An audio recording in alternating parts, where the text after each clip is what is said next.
जदि आपण मैंने खटा खाइबा को बहुत पसंद करती प्रतिदिन भात सहित डाली खाई खाई आपण मैंने बोर हो गले कौन सी कारण खाद्य आपण पार्टी को रुचुनी ताहले आपण मैंने बनातु कम समय बनी जाउथुबा ब्रह्मपुर गोटे फेमस रेसिपी आंबुल चारू।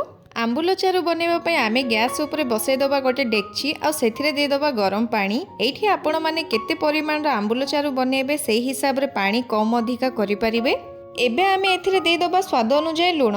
आंबुल रे भी टिके लुण थाए तो देखिकी लुण पकेइबे, चाकी की पछरे मध्ये आपण लुण पकेइ पारिबे। तापर एथिरे देदबा हल्दी गुंड, गोटे बड़ चामच हल्दी गुंड देइची। तापर देदबा लंका पाउडर, सेम बड़ चामच लंका पाउडर देदबा। मु एठी अधिका परिमाण रे आंबुल चारू बनइची सेथि पई सबु मसला अधिका क्वांटिटी दे देबी। आपण जदि कम परिमाण रे आंबुल चारू बनेबे ताहले कम मसला यूज करिवे। सबु मसला दे साला पर एबे भलो भाबरे गोळेई दबा। हल्दी गुंड, लंका पाउडर आ लुण भलो भाबरे गोटे फुटा आसला पर्यंत फुटेइबा।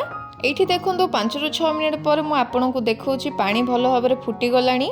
एई स्टेज रे आमे दे दबा आंबुल। एई रेसिपी रे मेन जिंस होउची आंबुल। एठी देखंतु मु 9 खंड रखिची आंबुल।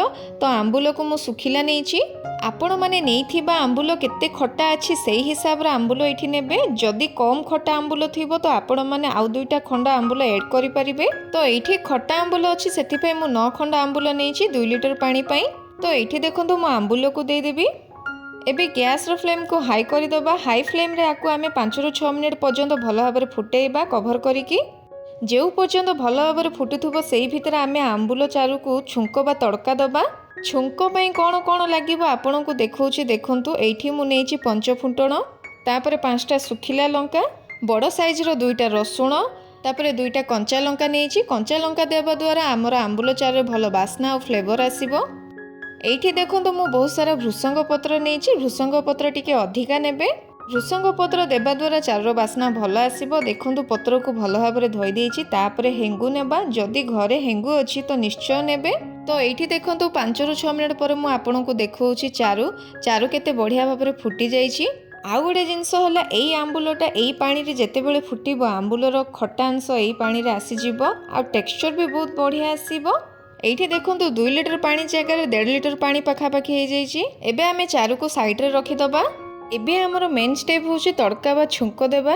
तड़का बा छुंक परफेक्ट बनिले हमर चारूटा मध्ये टेस्ट बहुत बढ़िया बनिबो, ता सहित फ्लेवरफुल भी बनिबो। सेथि पई मु गोटे कढ़ई रे गोटे बड़ चामच सुरसो तेल दे देबी। तेल गरम हे गला परे गोटे बड़ चामच दे दबा एठी 5 फुटण।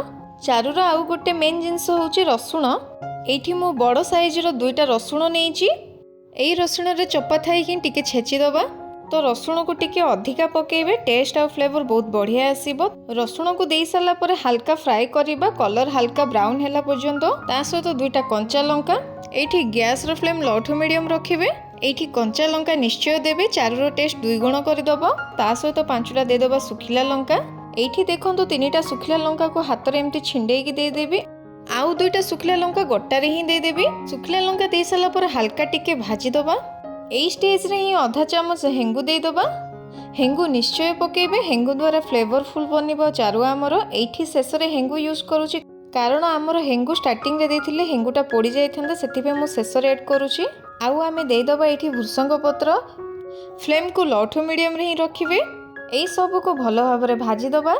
किंतु मन रखंतु 5 फुटण आपण माने पड़ीबेनी, पड़ी देले टेस्ट तार खराब आसीबो। तो भाजी हो गला पर एई स्टेज रे आम छुंक रे सांगे सांगे चारू पानी ऐड कर दबा। आउ गोटे मेन कथा होला जेतेबेले छुंक रे चारू को ऐड करिवे सेतेबेले आपणकर आंबुलर चारूटा फुटुथिबा दरकार। माने छुंक गरम थिबो, आंबुलर चारू भी गरम थिबो। दुईटा जेतेबेले मिसि जिवे ना बढ़िया फ्लेवर आसीबो। तो देखंतु फुटी गलानी 2 मिनिट पर मु आपणकु देखौची। रेडी हे गला एठी हमर गरमा गरम आ कम समय रे बनि जाउथिबा टेस्टी आंबुल चारू। छुंक बा तड़काटा सबु बेले दमदार बनातु। तड़काटा जिते बेले परफेक्ट बनिबो ना आंबुल चारू मध्ये परफेक्ट बनिबो। निश्चय बनातु एई उपाय रे। आउ केमिति लागिला आपणकर अनुभूति मो सहित शेयर करंतु। ताहाले आजि पई रहिली, पुणी थरे आउ गोटे नुआ रेसिपी नेकी आसीबी। सेई पर्यंत रहिली, धन्यवाद।